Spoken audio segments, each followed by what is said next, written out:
Chicago Blackhawks.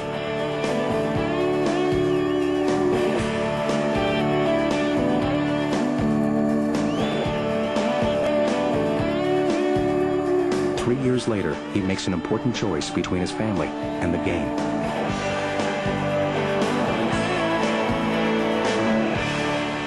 I think it's something that my family and I have talked about, you know, since the day Christopher was born, and when we were told that, you know, that there would be changes in our life, and there's certain responsibilities that you have to accept and be willing to do, and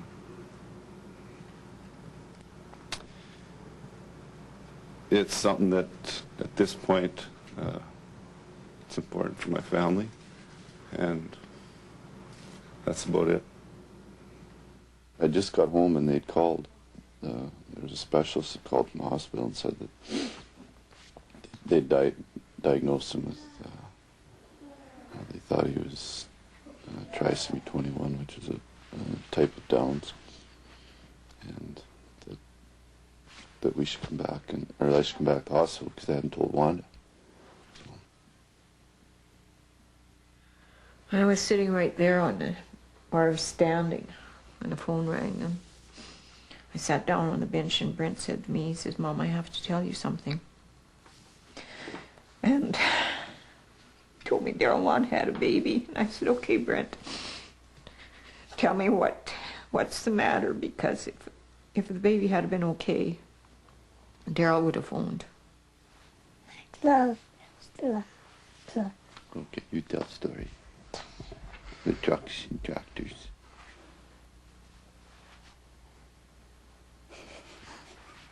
Rich Sutter was in tears as he saluted his former teammates in Chicago and for one of his brothers on the winning side. One by one, the boys who loved ice. And the exhilaration that comes from being the greatest team.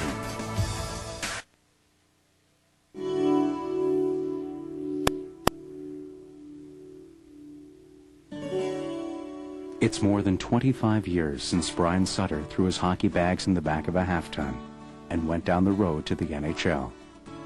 Life has come full circle. Brian returns to Alberta to farm.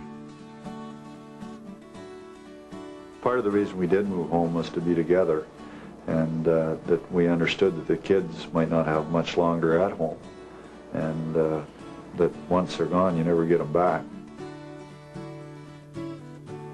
You know, I enjoy where I'm at, and Judy and the kids feel the same way, and I know if I ever probably went back, they probably wouldn't be coming. So I enjoy the farm, and I enjoy raising a calf as much as watching a guy skate around the ice and score goals. In '97, Brian becomes the head coach for the Calgary Flames. Daryl also returns to Alberta to share the world he knew as a boy with his wife and children.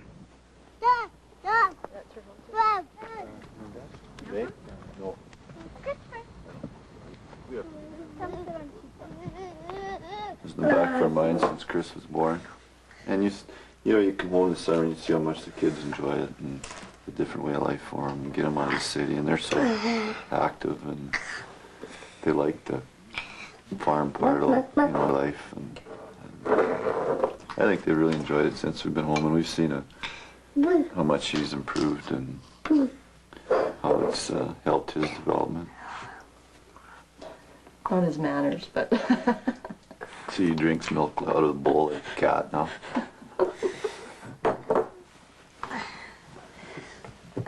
Good? You all done? How about some juice? Want juice? Oh, it's bad cough. Also in 1997, Daryl Sutter becomes head coach for the San Jose Sharks. Dwayne is assistant coach of the Florida Panthers. Every summer, for the past 20 years, he returns with his family to his prairie roots, far from the high-stakes world of hockey. You know, when we first were married, our dream was to always, you know, that we'd always come back home to here to Canada and to Viking. And now I think we have the best of both worlds. We can come and enjoy our summers, and we have all our friends here, but yet we can get up and leave for the winter when 40 below here or whatever. But if in a few years Dwayne decides he doesn't want to coach anymore, this is, you know, this is as comfortable a place to come to as a person would want to have. After living in several NHL cities, Rich returns with his family to Lethbridge, Alberta. After 13 years in the NHL, he is exploring new opportunities to get back into the game. Ron finished the 96-97 season with the San Jose Sharks and has returned to the NHL for his 16th year. Like his twin brother, he too returns to Lethbridge in his off-season.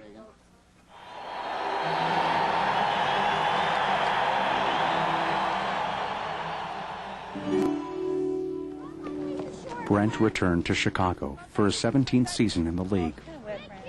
He plans to return to Alberta when his hockey career is over. You could say it's just a game, but it's still about winning and losing, and I still love to win as much as ever, and I still hate to lose as much as ever, and as long as you still have that feeling, that pride, and you're feeling like you can still help your hockey team out and help the organization out, I still enjoy it, and until that time comes, you know, we're still going to continue to do what we're doing.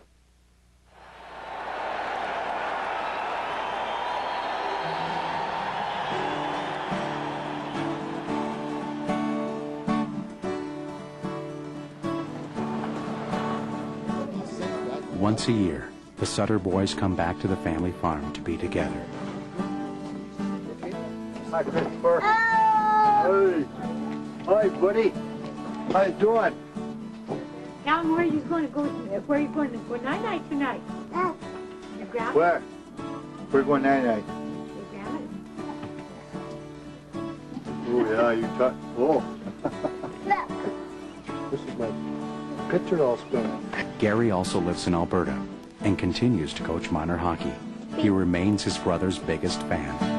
All the accomplishments have been nice, but I think the thing that I'm the most proudest with all of them, from Brian right down through the twins, is they're all good guys, and besides being brothers, they're my best friends. That makes me real proud.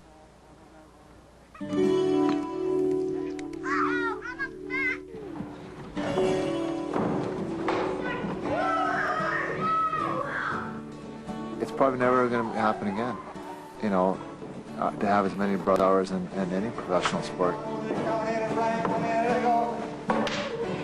Not only were we a part of the game, but the fact that growing up, we never ever had the opportunity to play minor hockey against other brothers. We always played road hockey or shinny on the slough, and the fact that we all played professional and we all had the opportunity to play against each other. The values the Sutter brothers took from the farm all the way to the NHL have never left them. Times were good when they were young at home and you didn't have so many worries and everything, but then we didn't have very much either, and so times were tough.